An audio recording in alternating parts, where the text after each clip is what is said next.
Hello जी, राधे राधे। स्वागत है आपका अपने चैनल नया अनुभव पर। चलिए जानते हैं करवा माता की व्रत कथा। इससे पहले करवा माता की पूजा विधि मैंने दूसरी वीडियो में डाल रखी है, आप वो चेक कर सकते हैं। उसका लिंक डिस्क्रिप्शन बॉक्स में मिल जाएगा। कहानी सुनने से पहले जो हमने पूजा में ये हाथ में अन्न के दाने रखे थे, ये हमने हाथ में रखने हैं और कहानी सुनते सुनते बीच बीच में हमें ये पानी के लोटे में डालते रहना है। तो चलिए जानते हैं करवा माता की कथा। पुराने समय की बात है। एक करवा नाम की पतिव्रता स्त्री अपने पति के साथ नदी के किनारे गांव में रहती थी। एक दिन उसका पति नदी में स्नान करने को गया।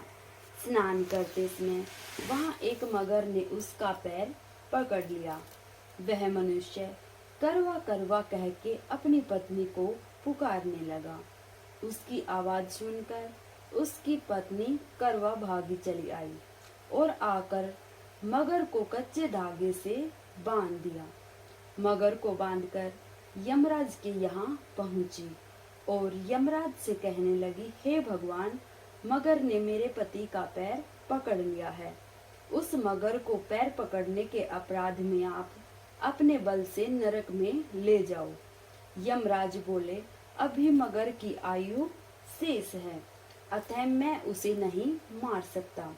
इस पर करवा बोली, अगर आप ऐसा नहीं करोगे तो मैं आपको श्राप देकर नष्ट कर दूंगी। यह सुनकर यमराज भयभीत हो गए और उस पतिव्रता करवा के साथ आकर मगर को यमपुरी भेज दिया और करवा के पति को दीर्घायु दी। हे करवा माता, जैसे तुमने अपने पति की रक्षा की, वैसे ही सभी के पतियों की रक्षा करना। जय करवा माता।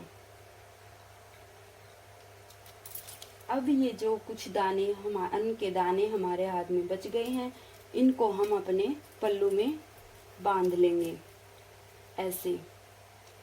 और रात को जब हम चंद्रमा पूजन करेंगे तब ये हमें उसमें लेने हैं। इन्हीं से हम पानी देंगे। ऐसे हमें ये बांध के रख लेने हैं। जय करवा माता।